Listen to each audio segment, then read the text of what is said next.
بخاری کی حدیث ہے، مسلم شریف میں بھی آئی ہے.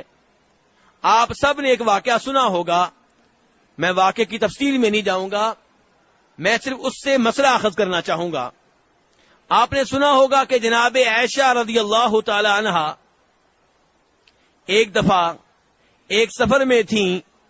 نبی علیہ الصلوۃ والسلام نے ایک جگہ پڑاؤ ڈالا، سب لوگوں نے آرام کیا، پھر آپ نے قافلے کی روانگی کا اعلان کر دیا. قافلہ روانہ ہو گیا، لیکن جناب عائشہ وہیں رہ گئیں. کیوں وہیں رہ گئی تھیں؟ کیوں رہ گئی تھیں جی؟ ہار تو گم ہو گیا تھا، لیکن کیا ہار اتنا قیمتی تھا کہ انہوں نے قافلہ ہار کی خاطر چھوڑ دیا؟ اگر ان کو پتا چل جاتا کہ قافلہ جانے والا ہے، روانہ ہو رہا ہے، تو کیا پھر بھی وہ ہار تلاش کرتی رہتی؟ نہیں. قضائے حاجت کے لیے گئیں، ہار گم ہوا، ہار تلاش کرتی رہی، لیکن یہ پتا نہیں چل سکا کہ قافلہ روانہ ہو رہا ہے. واپس آئیں تو قافلہ جو تھا روانہ ہو چکا تھا،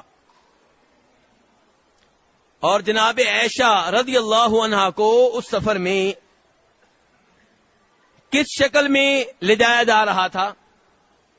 کار میں بٹھاتے تھے کہ کسی اور گاڑی میں؟ کس میں بٹھاتے تھے؟ اونٹنی پہ. کس انداز میں اونٹنی میں بٹھاتے تھے جی؟ ہودج میں، جسے آپ آسانی کے لیے کہہ لیں کہ جیسے کئی لوگوں نے دیکھی ہوگی بچپن میں ڈولی کی طرح کی چیز آپ سمجھ لیں. ڈولی کی طرح کی چیز جسے عربی میں ہودج کہتے ہیں، اس میں جناب عائشہ کو بٹھا کر صحابہ کرام اونٹنی کے اوپر لاد دیتے تھے، بٹھا دیتے تھے. اب ہودج کو اوپر رکھنے والے کون تھے؟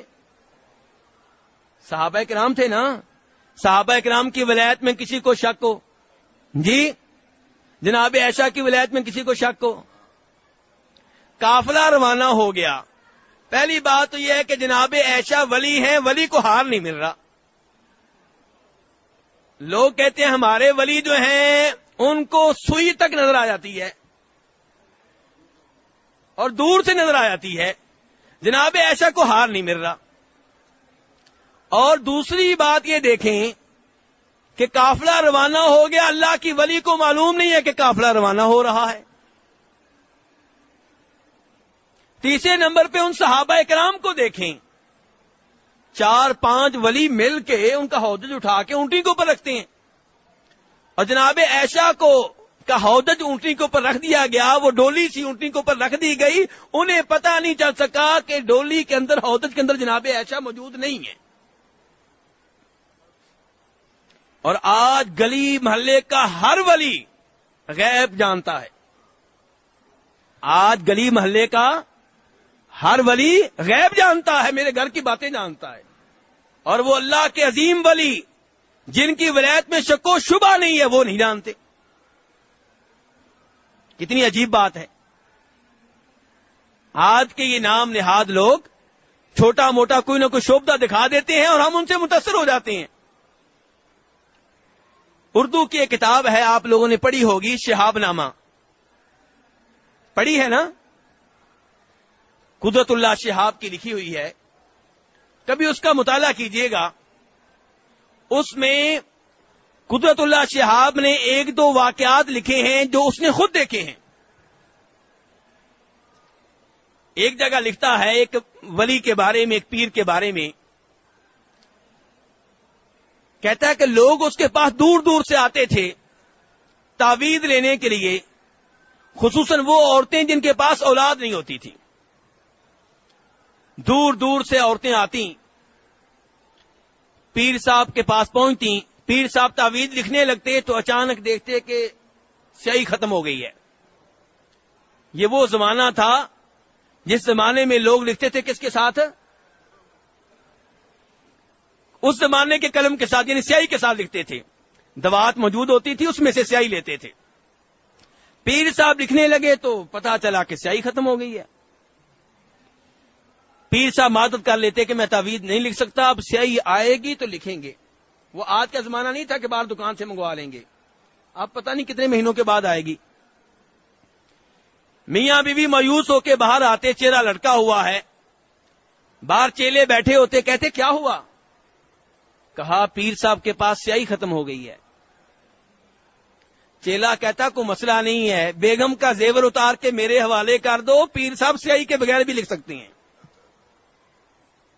میں سفارش کروں گا. سفارش ہوتی اور پیر صاحب پھر جیب سے قلم نکالتے جو بغیر سیاہی کے لکھتا.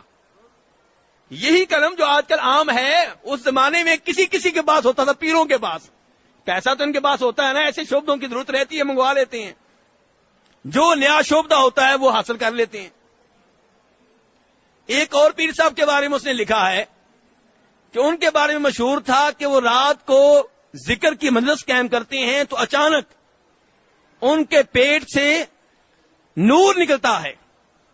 جیسے آج کل کئی لوگوں کو کرنٹ پڑتا ہے تو ایسے ہی نور نکلتا ہے. تو راز کیا تھا اصل میں؟ راز یہ ہے کہ اس زمانے میں نئی نئی آئی تھی یہ ٹارچ, عام لوگوں کے پاس نہیں تھی, پیر صاحب کے پاس تھی. ذکر کرتے کرتے اچانک بٹن دبا دیتے, تو لوگ کہتے لو جی نور نکل رہا ہے. تو میرے بھائی کہنے کا مطلب یہ ہے کہ جناب عائشہ رضی اللہ تعالی عنہا قافلے سے پیچھے رہ گئیں. اللہ کی ولیہ کو معلوم نہیں ہو سکا کہ قافلہ جو ہے روانہ ہو رہا ہے. اور صحابہ اکرام جو انہیں اونٹنی پہ بٹھاتے تھے وہ بھی جان نہ سکے کہ جناب عائشہ موجود نہیں ہے. اور نبی علیہ الصلوۃ والسلام اپنی بیگم کو چھوڑ کے کیسے چلے گئے؟ کیوں بھائی بتائیے, کیسے چھوڑ کے چلے گئے؟ کیا آپ کو معلوم تھا کہ میری بیگم قافلے میں نہیں ہے؟ اگر معلوم ہوتا تو اللہ کی قسم کبھی بھی اپنی بیگم کو چھوڑ کے نہ جاتے. جتنا احترام اپنی بیگمات کو آپ نے دیا کو اور نہیں دے گا. آپ تو وہ عظیم نبی ہیں کہ ایک دفعہ آپ کی بیگم جناب صفیہ نے رضی اللہ تعالی عنہا اونٹنی پہ سوار ہونا تھا, آپ نے اپنا با برکت گھٹنا ان کے آگے کر دیا کہ یہاں پہ پاؤں رکھ کے سوار ہو جاؤ.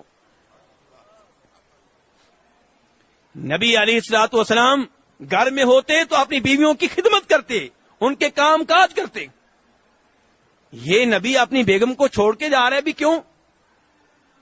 اس لیے کہ غیب نہیں جانتے, اس لیے کہ غیب نہیں جانتے. غیب کی اتنی باتیں جانتے ہیں جتنی اللہ نے بتا دی ہیں. غیب کی باتیں یقیناً نبیوں کو اللہ نے بتائی ہیں, ہمارا ایمان ہے. پورا قرآن غیب ہے, جنت جہنم کی باتیں غیب ہیں, لیکن نبیوں کا کل علم اللہ کے علم کے مقابلے میں ایک دو قطروں سے زیادہ حیثیت نہیں رکھتا. بخاری شریف کی حدیث ہے, موسیٰ علیہ الصلوۃ والسلام اور خضر علیہ الصلوۃ والسلام دونوں سمندر کے کنارے ہیں, سمندر کے قریب کھڑے ہیں. چڑیا آئی, سمندر میں سے پانی لیا. چڑیا نے پانی لیا تو جناب خضر علیہ السلام کہنے لگے, اور صحیح بات یہ ہے کہ وہ بھی نبی ہیں, نبی سے کہہ رہے ہیں کہ موسیٰ تمہارے سامنے چڑیا آئی, پانی لیا, اس کے پانی لینے سے کیا سمندر کے پانی کو کوئی فرق پڑا ہے, اس میں کوئی کمی آئی ہے؟ کہنے لگے نہیں. کہا یہی مثال ہے میرے اور تمہارے علم کی اللہ کے علم کے سامنے. جو علم اللہ نے تمہیں دیا, مجھے دیا, وہ ایک دو قطروں سے زیادہ حیثیت نہیں رکھتا اللہ کے علم کے مقابلے میں. تو میرے بھائی اللہ نے اپنے نبیوں کو غیبی باتیں بتائی ہیں, کتنی؟ بے شمار نہیں. انہیں شمار کیا جا سکتا ہے, 10, 100, 1000, لاکھ, کروڑ, ارب, کہاں تک آپ جائیں گے؟ اور اللہ کا علم شمار کر سکتے ہیں؟ اس کا کوئی شمار نہیں ہے, اس کی کوئی تعداد نہیں ہے.